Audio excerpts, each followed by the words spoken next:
Welcome back to Travers Talks. Today we're joined by Sadie Holzmeyer from the Digital Democracy Project, a nonpartisan nonprofit working to put real legislative power back in the hands of everyday voters through a free civic engagement platform. Sadie breaks down how Michigan voters can now weigh in on actual state and federal bills, hold their legislators accountable, and help shape a more transparent democracy, one vote at a time. So let's tune in to Jim and Sadie. Sadie, welcome to Travers Talks. It's great to have you on the program.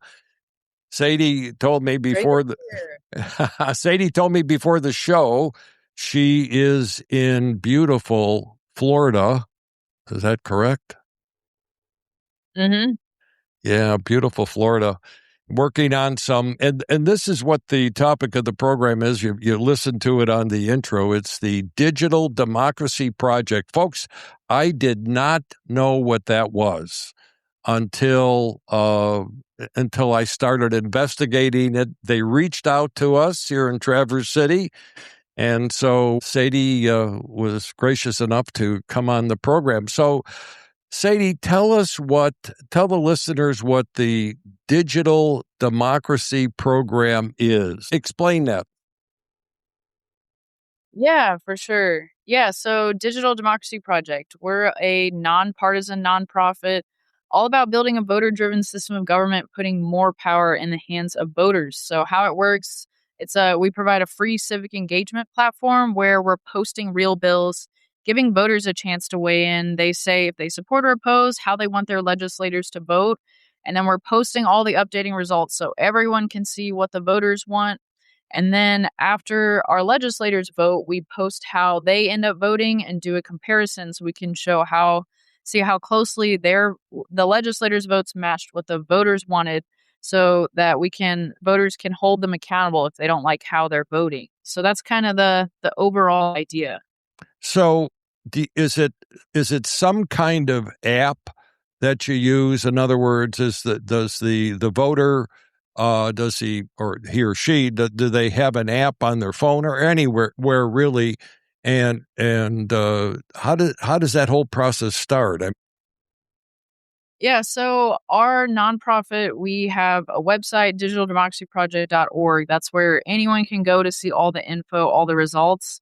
And then individual voters can either get verified on the votes. We partner with them. They have either a mobile app option or a web app option. So Votes is a certified mobile voting technology. They started for service members overseas to be able to vote from their phones. So we use their technology to verify voters are who they say they are, and then voters submit their votes through their either mobile or web app, and then everything gets relayed from them to our website. So that's kind of how it works and how individual voters are able to weigh in. So anyone can do that at their convenience. And we actually also do state level bills in Michigan too. So Michigan voters can vote on Michigan state bills and federal bills. So there are a lot of bills that go through Congress. I mean, well, even Michigan, through the legislature here. How do you get around the fact that, you're going to put a Democratic bill up or a Republican bill? Who makes the choice as in regards to, what bills appear on your platform? So we try to prioritize bills that look like they're going to advance and come up for a vote, so that regardless of which sponsor, which party is behind it, we want to give voters a chance to weigh in so they can initially say how they want their legislators to vote, have their say on it, especially if it's going to be voted on and maybe possibly even passed into law. So that's kind of the main thing. And then just high profile bills that are interesting or have a high impact, we want to prioritize those. But we do a lot of outreach to like organizations. So if we get contacted by one of them and they request for us to carry a specific bill, we'll sometimes try to do that to kind of balance bills, especially bills that are advancing, but also bills that are of interest to organizations or that voters might find interesting. We'll try to post those in there. So we have some tools, but we definitely want to be getting more input from people on the ground in Michigan to to make sure we're getting the bills that are of interest of Michigan voters, especially. Do you find, I mean, when voters say, hey, give me, I want to see this bill on the platform or that, do you see a preference from one party to another? In other words, do you see the Democrats or the Republicans offering up more bills they'd like to vote on, or is it pretty well split, or what's been going on? What have you seen? Yeah, so our nonprofit overall, we try to take the party politics out of it and focus on the issues on the bill. And so we get a lot of interest, especially from nonpartisan organizations that aren't affiliated with a party either way and are more involved in like issue advocacy or certain legislation that they're advocating around. So yeah, it's been pretty balanced for who's reaching out, but it's not typically like aligned with a party for who's requesting bills. So, another question I had, when people download the app or they go on the website and so forth and so on, they've got to be pretty tech savvy, I would think. You'd have to have, tech savvy people to vote on the legislation. And does that become sort of self-selected in its own right? In other words, you're getting skewed towards the people that really, love their computers or their iPhones and really know how to work them, versus a person that might not be quite as skilled. So I feel like I can speak to that pretty well because I myself am not tech savvy at all. I see the value in this as far as like getting input from voters, having influence and power that way, giving voters more of a say. And I have a big interest in policies, kind of where I got interested in this, not so much the tech aspect of it. So with me not being very tech savvy, I find it pretty easy to use. So the verification process initially, that's a one-time process to use like a photo ID, do a selfie scan to get verified. And then from then on, the voting especially is really easy. If you're in the web app or mobile app, you just go in, log in, and you can use the info bubbles to get more info, but you're just selecting if you support or oppose, yes or no, how you want your legislators to vote. So that's really easy. A lot of people do think that we'd have like a lot of younger tech savvy voters weighing in, but like the League of Women Voters has been one of our biggest supporters. So we do have a lot of older voters that are weighing in, and the technology can be a little bit of a barrier, but I think they definitely see the value in it. And it's once we are able to show them like how to use it, it's really not that hard, the technology aspect of it.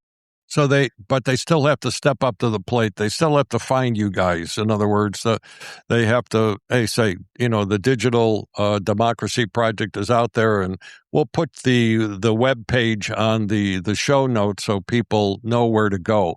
But here's another thought that I had, and I'm thinking about the big beautiful bill or the Obamacare bill back when he did the health care bill. Those are really long bills. I mean, and I can't, even Nancy Pelosi at that particular time on the Obama healthcare bill said, you want to know what's in it? Read it. Well, it was like 700 pages. And I believe the Mhm. big, beautiful bill was probably around 300 or 400 pages and very intense. How do you handle that? I mean, how do people handle it if they want to vote on a bill, but yet it's so massive? Yeah, that's definitely not something that we're expecting people to do, to read through the actual bill text. So, initially, what we're doing, if you go to the website, you'll see a summary, kind of breaking down the legalese. We want to put it in a easy to understand summary that anyone can get the idea of what the bill's about. And then we've also added in new features, so you can see pros and cons about the bill. You can see stances organizations have taken on the bill, and then our founder has a background in AI. So we've also added a chat bot called VoteBot you can use to ask questions about the bill if there's specific details you want more info about, or specific questions you kind of want to get more info about. It's trained like based on the actual bill text. It'll give you answers about the bill. So initially, we had our legislative coordinator. We had two legislative coordinators in out of Tallahassee when we were doing state legislation. Florida was our first state. So they were reading through the full bill text. We had a Democrat and a Republican to make sure we were getting balanced summaries. They were reading through the full text of the bill for each of the bills, and we typically do about 80 or 100 in like a 60-day session for reference. So it was a huge workload for them. So with our founder's background in AI and some of the advancements in AI, we've been able to integrate that to where we can use AI to process the bill text. You know, if it's a full, like you said, thousands of pages, we can use AI to generate like a template text of the summary, and then from there we can use we have people that go through and review it and make sure it's including all the major details, and we can even use the Votebot tool to kind of do some research to help us get like a good summary to put in there. And then the Kialo is another great feature to where if someone goes there, they read the summary and they feel like there's some detail that we left off, they can put that into the Kialo as a pro and con or pro or con. And then our team, once we review it, then anyone's able to go on there and see more details about the bill that way too. Because we definitely want people to understand the bill to know how they want to vote if they support it or oppose it. So you said you use a Republican and a Democrat to look at the bills. Are they or maybe have input or say, hey, this is, incorrect or not correct or whatever. Are those legislators or are those people that work in Washington on the, for, some staff on the Republican side, staff on the Democratic side? What are they? What are their occupations normally? Yeah. So yeah, initially we had those two Democrat, Republican, and they were both legislative aides. So our one legislative coordinator, he still works as a legislative aide in Tallahassee, and he does a lot with our federal bills too.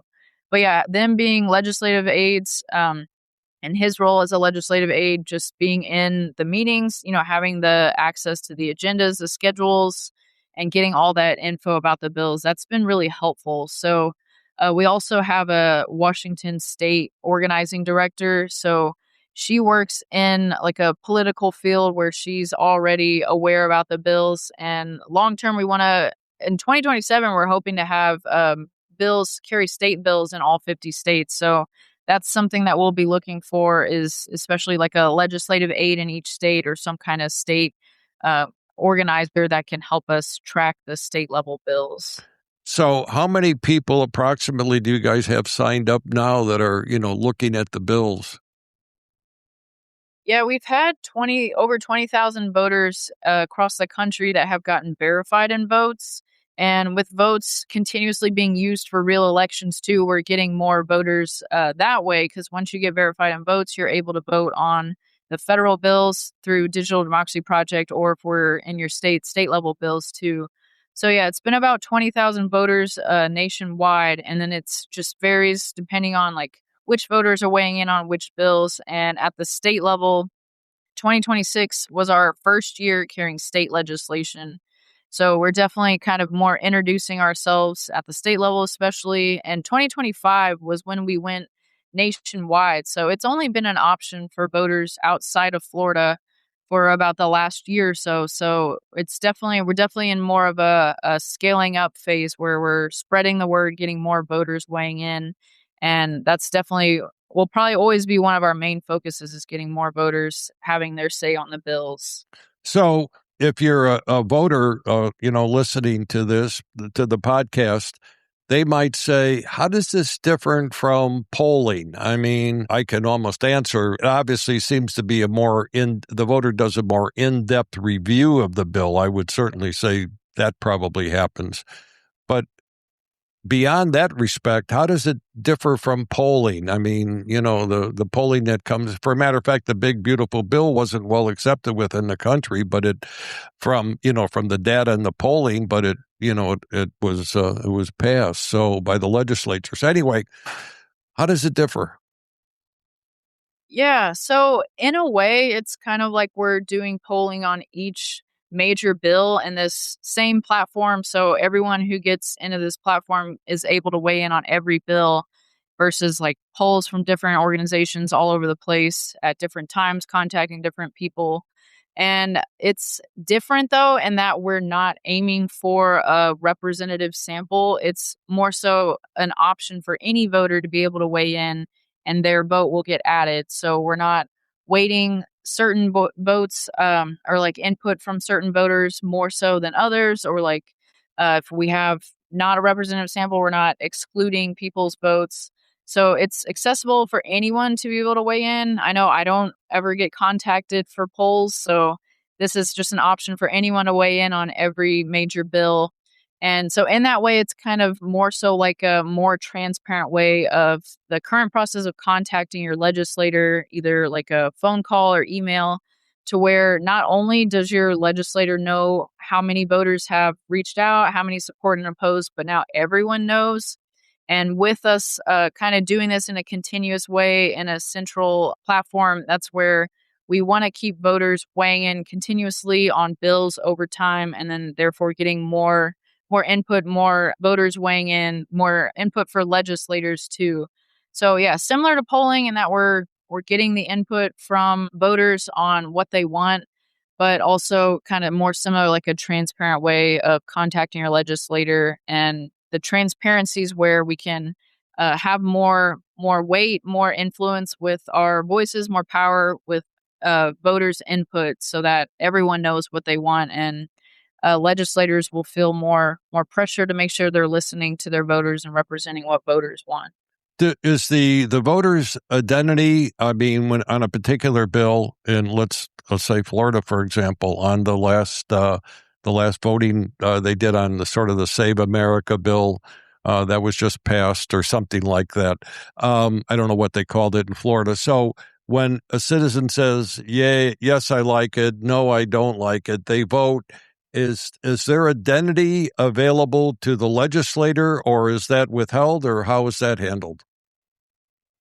Yeah, so it's the way it's done, it's a secret ballot, so everyone's votes are anonymous. So once you're verified in the Votes app, all your info's deleted.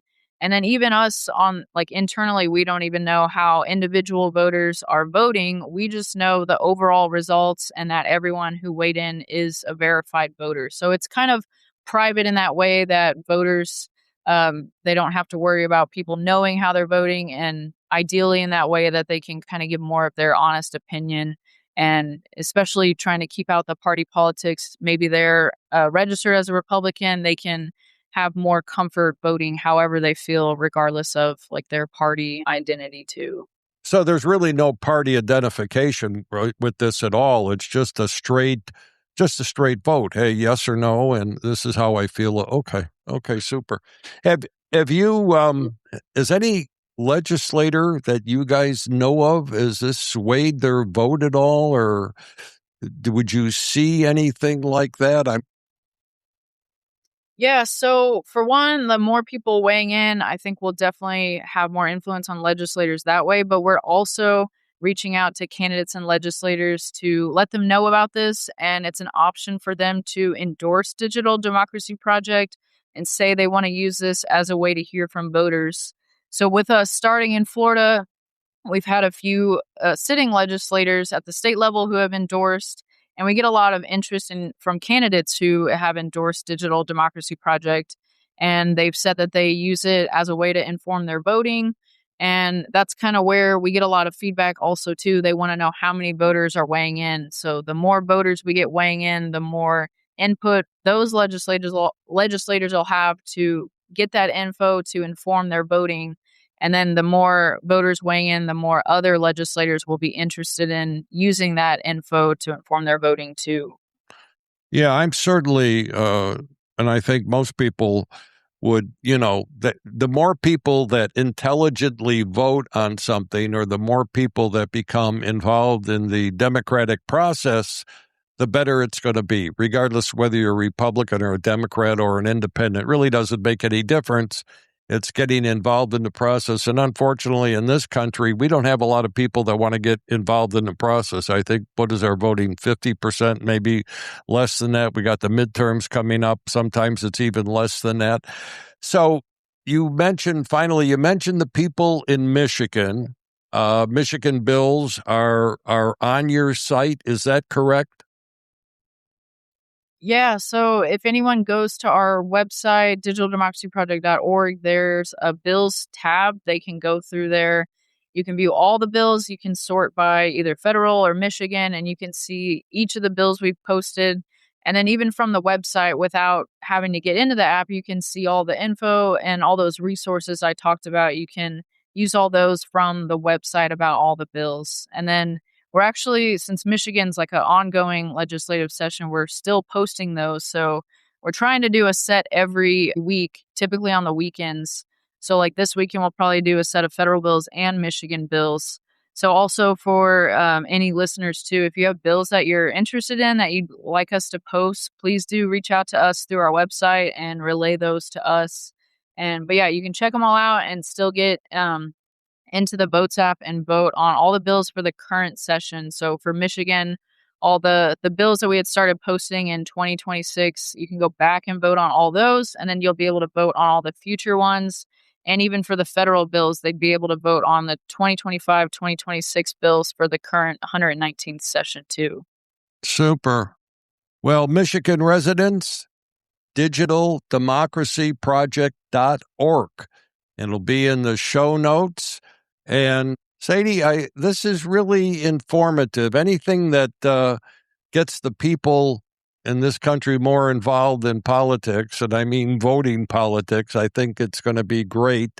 You guys are trying to cover the bases as far as getting the IDs correctly and getting the legislators to, you got the aides involved, so it doesn't become a partisan event. It's a bipartisan thing. And of course, as you said, you guys are a nonprofit organization, and that's always good. And any further thoughts you'd like to tell the audience before we go? I think we covered a lot, but I definitely would like for any listeners to at least visit our website, check the bills out. I think even myself, I learn about a lot of bills that makes me more interested in getting more involved, engaged, and I think it'll help with voter engagement at the elections too. And you'll be able to see how each legislator ended up voting on the bills too. So that'll inform voters voting at election time and help them hold legislators accountable. But we definitely want more voters getting into the Votes app. Like I said, it's a one-time verification process. That way we know these are real voters. We don't have bots skewing the results. We don't have bad actors misrepresenting what voters want.